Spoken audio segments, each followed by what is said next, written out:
What's going on, people? Welcome back to the player ratings. This time it's going to be a defeat that we're going to be talking about, but there are some real conversations to be had, of course, from them defensive mistakes and more. As always, we want to hear from you, so make sure to leave down your thoughts in the comment section down below. And if you do enjoy it, make sure to like and subscribe. Let's see your ratings, whether you agree or disagree with us. But of course, the Tottenham game, Glaston's first defeat, second game in charge.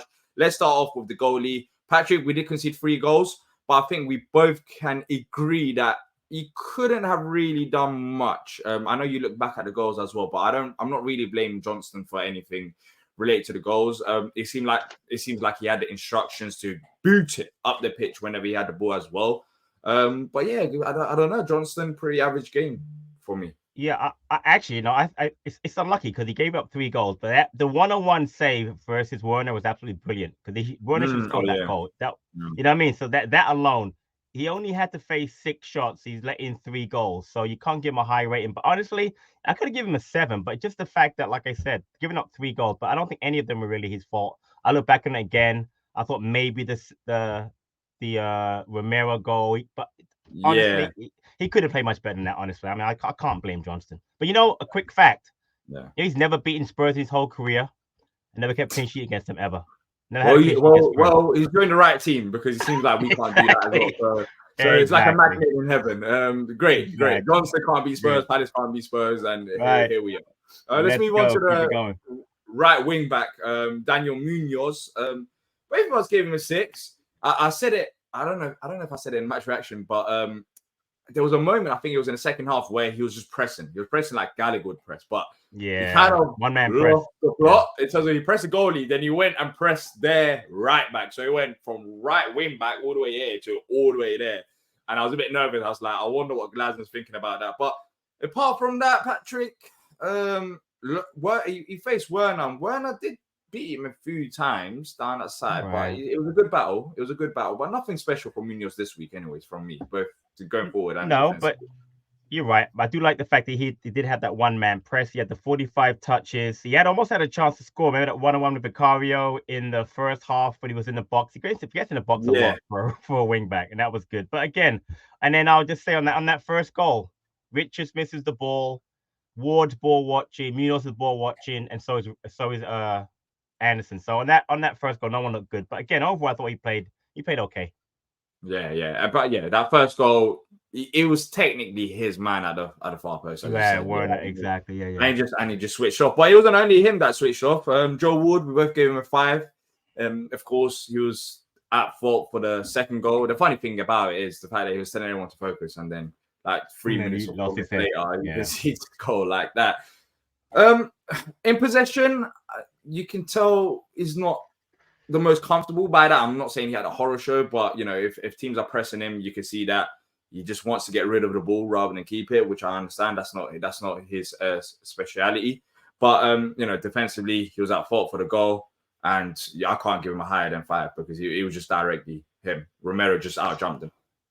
I agree. It's a real shame again because they had 11 corners, D, and I swear he must have headed about 4 of them out by himself. Yes, corner, he was so good. You know what I mean? He was, but it's a shame. Like he went over it. Just getting beat by Romero was disappointing. But again, you said what you said, and we just move on. Yeah, let's move on to Joachim Andersen, which I think maybe a bit more conversation needed. 3 from you, 4 from me. I thought we had a solid game in the Burnley game in Glaston's first definitely 100%. He did. But I don't know. What do you make of his performance pre 70 minutes? When the team was playing defensively well, was he happy with it, or was he still having some question marks over his defense? I was fine. Funny enough, I write down the first half stats just to kind of get a comparison. At halftime, he was 9 out of 10 passing, D, but he only had 12 touches. We spoke about it post match. We bypassed our playing out the back. We said forget that. Just have John take the ball long, because clearly Wharton wasn't involved. We get them later on. Neither was Andersen in the build up. So he was fine at halftime. It was just that one moment versus Brennan Johnson. Like we said yesterday, just kick it out. He gets done twice. He falls down, then he gets megged. You know what I mean? And then Lerma comes over, and Lerma could have cleared the ball, and he whiffs on the ball totally. But then Lerma had a yellow card, so I think Lerma was a bit scared. Great point. But he didn't have to tackle him. He could have just cleared the ball. He actually went for Yeah, one ball. I guess it was in the back of his I mind get though what you're when he saying. approached that tackle. Great. That's a great point. But then on the third goal, again, I know we're 2-1 down, we're pushing. He just falls down at halftime trying to. Again, Yeah. I think Andersen is going to be better under Glasner because the way Glasner plays. We mentioned it during the preview that he hasn't looked as good all season without Gahey, and Gahey makes him look better. But yesterday, man, he was playing well up to that point. But those two moments, man, the first and third goal, he just looked really bad. And even on the second goal, on the first goal, the ball comes across and all our four defenders missed the ball. So I don't know. That moment changes the game. It started with his error. Like, it was just so avoidable. It's not like an error where he missed time. Yeah. Like, you could pass it back to Johnson. You could do anything, but it's just too fancy. Do you get it? We know that Tottenham press high. You know that there's 100% going to be a player behind you. Why? We're 1-0 up. We're 1-0 up. You know, and what makes it worse is that he's not one of the younger players. Like, he's an experienced player. He's experienced. Been playing the Premier League for a while. Even with Palace, he's been playing for us for a while. So I don't know. It's disappointing. He needs to take that out of his game. I think that started it, but still no excuses for the other goals because I think we just collapsed as a team. And Glasner did say that we have a problem, and we'll talk about Glasner at the end and give our ratings towards him. But let us know your thoughts on Andersen. There's a lot of people, not a lot. There's some people that are suggesting that potentially cashing on Andersen in the summer. Is it too early? Do you want to see a bit more? But let's see what happens from here to the end of the season. Let's move on to Chris Richards, which I thought was the better defender out of all of them. You gave him a 6, I gave him a 7. I was happy. With Richards, I didn't have any problems, Patrick, unless I missed something. How comes you gave him a 6? No, you're right. I think of the 5 defenders, you want to call them 5 with Mitchell and Munoz, I think he was the best. You're right. Again, just like Joe Ward was very good on headed clearances on corners, must have had about 4 of those out of the 11 himself. 41 touches, 8 clearances. He got done for speed on the goal, the third goal, but he can't bring down Son. If you bring down Son, he's getting a red card, and then we're down to another centre half. You can't do that. So no, you're right. I mean, he made like one silly pass first half, but overall, you're right. I think he deserved the 7. I think we just had a very solid game yesterday. I agree with that. You're right. Mitchell, let's talk about Ty. Against Burnley, I think he was a bit more involved. I don't have the stats in terms of the touches in this game, but we both agreed 50. On a 6. And even defensively, I don't know. He just didn't seem like he had much to do. It seemed like they were targeting Werner and Munoz rather than down Mitchell's side. That's what I noticed, especially in the second half. So for me, I thought it wasn't a bad appearance from Ty, but I don't think it was great either. I think I just gave him a 6 because defensively he didn't really have that much to do in this game. Yeah, 50 touches, 17 recoveries. Passing accuracy wasn't great, 56%. He was beaten on the cross for the first goal, but again, it was everybody was beaten. He was beaten. Ward was beaten. Everyone was beaten, and he did well. Kulusevski, you're right, it wasn't really a factor. It was definitely they were focusing more on Werner versus Munoz on the other side. So you're right. He had a solid game, and he was getting forward again. He was in the box a couple of times yesterday again. But again, just overall, getting up 3 goals makes you kind of jades your thought process. But you're right. I think Ty was solid yesterday. Yeah, let's talk about Adam Walton. Once again, we agree on our ratings with a 6. I'm not even sure about that. Look, Patrick, I mean, let's talk about Adam Walton. I probably said more words there than the amount of touches he had in the game. Just by that, he barely got involved. As you said, we kind of avoided him throughout the game, especially in possession, which was a disappointment, I guess, because we know how good he can be on the ball. And it was a surprise. It was a surprise that you got subbed off. For me anyway, because I thought maybe you'll sub off Lerma because of his yellow card. But yeah, defensively, he didn't seem bad. He was in place, but he just had a very, very quiet game. Very quiet game. Yeah, he had 12 touches in the first half, D. He had 15 in the entire match. He had 3 touches in the second half. I was looking at that. He had 3 touches. That's incredible. You got subbed off around the 60th or 70th. Like, what minute did you get subbed off? Do you know? Yeah, I'll look at it right now. I'll try to find out. But it's not like he got subbed off late as well. But then again, 3 touches. 3 touches. 3 touches. So I remember he got subbed off in the 71st minute. 71st. So that's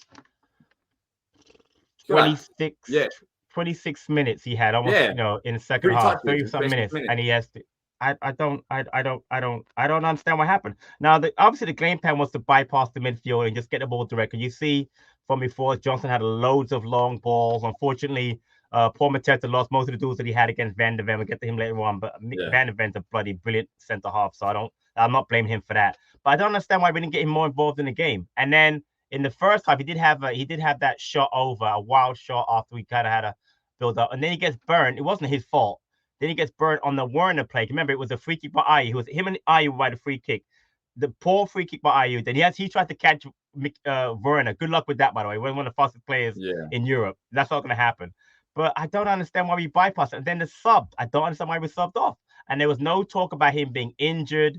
Glass didn't mention it was tactical. I didn't understand the sub. I didn't understand. He wasn't on a yellow card like last week. I just didn't understand it. It's baffling. So I don't know what to say. And we'll talk about his replacement as well later on down. We have to talk about substitutes because it makes it even more baffling when you came on. Lerma, 6.5 from me, 6 from you.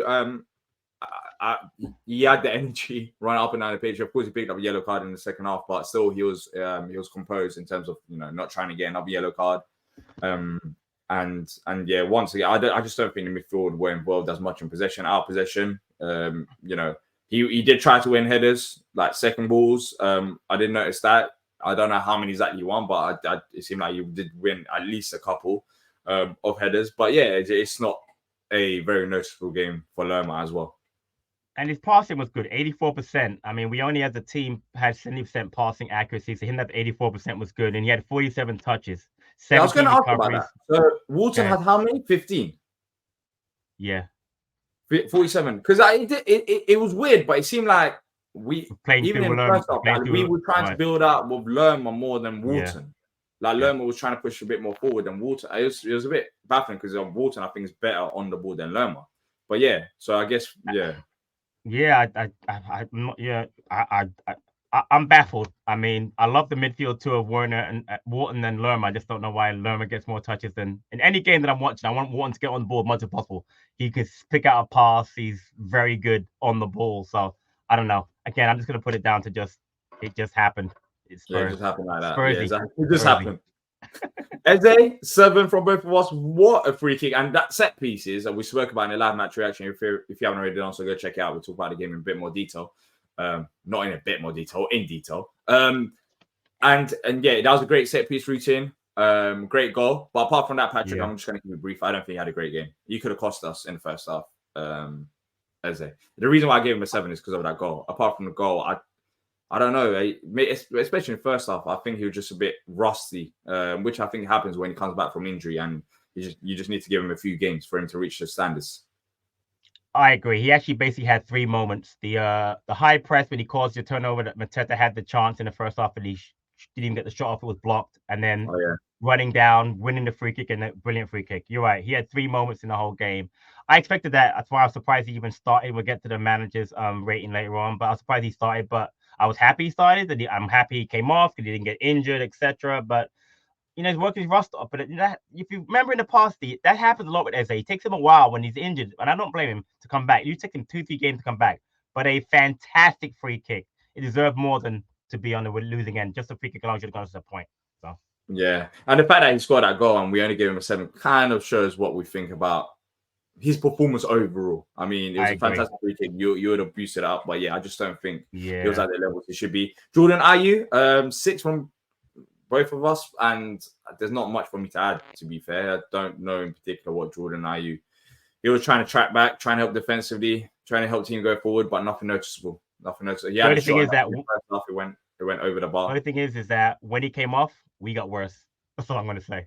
Yeah, he kept and that's noticeable and that's scary. But do you think that was more about Jordan Ayew or just all the subs as a combination? It's a good question. I'm not really sure. Listen, I know why he came off. I think we lost the balance and quality because I don't think there's look. Eze coming off for France, that made sense, and the other 2 subs which we'll talk about, I think that's what kind of let us down, and I think it's a combination of things. But yeah, Ayew, we know what we can do defensively, and as you said, when he went off, we kind of lost that, I guess. Yeah.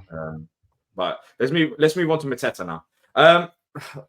Look, this is going to be simple for me. 5. The reason why I gave a 5 is because nothing wrong with effort. He was trying, but Van der Ven was simply a better player, more pace, and you just couldn't get a better out of him. So that's what it is. Yeah, I mean Romero Van de Ven just difficult. I mean, I didn't realize this. I'm looking at it now. He had the least amount of touches, 25 of anybody played the whole 90 minutes. He wasn't really involved in the game. But again, he's going up against Van de Ven. And most of the time he's going Van de Ven, it was a long kick from Sam Johnson, expecting to bring the ball down, bring us into play. It's just not going to happen. It's not fair. And they You're not tried to beating beat him. Van de Ven a Yeah, couple you're times not beating him like for that. pace Yeah. too. Van de Ven's probably the quickest centre half in Yeah. wise in the league. So listen, he put effort out there, but it just wasn't his day yesterday. So Yeah. Now let's move on to the subs. Franca barely touched the ball. To be fair, I don't know yeah, why I gave him a 5. I think that might be a typo. it's all But right. yeah, It happens. yeah, it happens. But I was not disappointed with that sub. Me Edward, either. this one I was. Not because of, well, partly you could have brought in a Hamada instead of Edward. I did like Hamada against Burnley. And two, I mean, he was plotting against us. I don't know what he was doing, yeah. But he kept booting it. He was pissing me off watching it. Every single time he was on the ball, he just kept booting it at Mateta, not behind, at Mateta. It just hits the back of his heel. I'm thinking, like, bro, it's happened once, it's happened twice. Just chill out now. It's not working. Stop booting the ball at Mateta. And it didn't help us. We kept losing possession like that, Patrick. Yeah, we had to have a discussion at some point. I mean, we've had this discussion for, I guess, 2 years now about Mateta versus Edward. And I'm still all for giving Edward a run. But I'm honest with you, D, I'm going to say it now, and I haven't said it before. I think we should sell him this summer and get another strike and keep Mateta. And I'm surprised I'm saying that. But I'm thinking at this point now, he doesn't seem to impact the game much as a sub, if at all. The funny part is the best he's ever impacted as a sub was when the first game against Spurs, he scored the 2 goals in his career. And since then, he's not really been a great sub. And I think he plays better as a striker than out wide. So I don't know, man. It's a discussion, man. I'd rather get another. I'm not saying we will or we can, but I think at some point we might have to, because you're right. Yesterday, man, he was awful. But was he playing in his right position though? He's playing behind Mateta, which no, you're right. He wasn't. Position is up front, and he can't. What choice do you have? I've said it. He's not a number 10 though. He's not a number 10. Like he can't play behind track. He's not a number 10. He hasn't got the technical ability to be a number 10. And it's not just yesterday's game. Like he just hasn't. He's not that guy. Like everyone who watches football, you can see. So for me, he has to be playing up front. And yesterday came on as like meant to be a creative player or maybe stay close to Mateta, but he's behind Mateta. Like he has to be the one trying to lead the line. And so, yeah, look, it's not a bad shout because of trying to get rid of him, because we do have to make adjustments up front because our striker situation this season has one, we don't have the depth, and two, it's the quality as well, and hit and miss. Like it's been messy. We have to keep probably one of the two, and then try to create a new structure with the strikers, because it hasn't been good enough for us this season. But having said what I said, I wouldn't mind seeing him play as a striker when going from a 10 to see how he does as a striker as opposed to. But you're right, he's not a 10. Simple, he's not a 10. Yeah, he's not a 10. Now Will Hughes, 4 from me, and you gave him a 3. Yeah, I described him as the Cameron Jerome of midfielders. Like he can run, he can do a bunch of just running and being Will Hughes and getting into plays, but in terms of quality, I think the quality just drops with him in midfield. And yesterday, I just didn't understand the sub. I didn't understand taking off Wharton for Will Hughes. It didn't make much sense. And even though Wharton didn't have many touches, I just think if Wharton's not having many touches, how's Will Hughes going to get into the game? And it was pointless. Yeah, I didn't like the sub. He made the foul before the second goal, and then he's very poor on Madison because Madison's the one that makes the chip over. So Romero's goal, I just don't think he was involved in it. He's a veteran, right? You think him coming to game late, help us see out a game should be his forte. And I remember watching him. I watched him during the West Ham game when I went to West Ham. He just doesn't have the legs anymore, so I'm not really sure. And the funny thing, like I said yesterday, the manager pointed out about him being fit and being ready to play back in. Like I knew he was going to play. It was weird. So, like he was excited. He was excited. Right, exactly. Yeah. Well, you know what? Maybe hopefully he'll be better, because yesterday he was not good. He was not good. Let's talk about the manager. Glasner, you gave him a 5. I gave him a 6.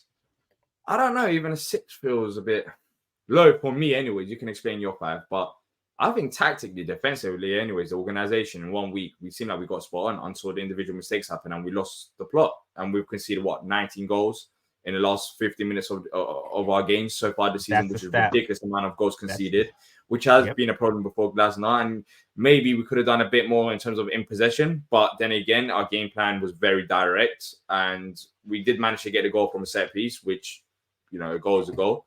And if we just didn't switch off, then who knows what could have happened. But Patrick, for you, 5, you're not happy?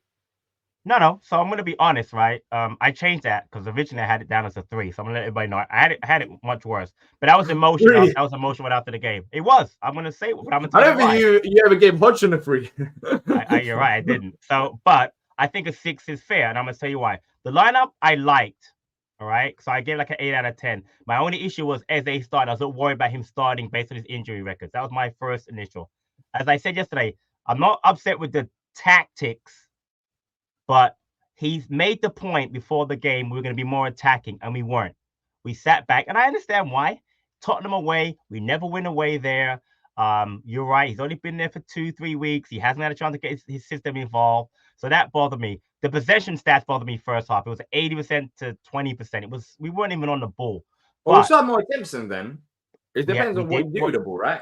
Okay, so you're right. So they had the one great chance by Werner. We had no good chances. Right, you're right, but we had more chances, but they had the better chance. Second half, it's 0-0 first half. I'm happy. So that's why I was wrong. Tactically, we were fine. Second half, up to 60-something minutes, we get the goal.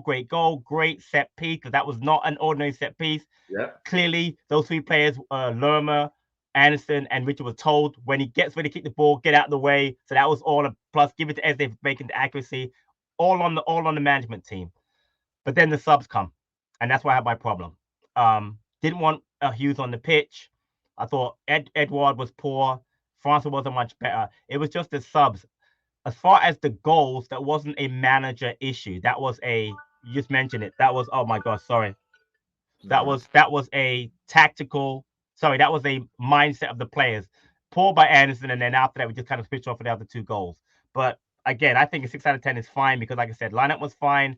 For me, the subs were poor, and getting us up 1-0 away to Spurs, the manager deserves credit in such a short time. So, like I said, the 3 out of 10 that I had in my mind yesterday was pure emotion. He deserved these 6 out of 10 because, again, he just got here, so I got no problems.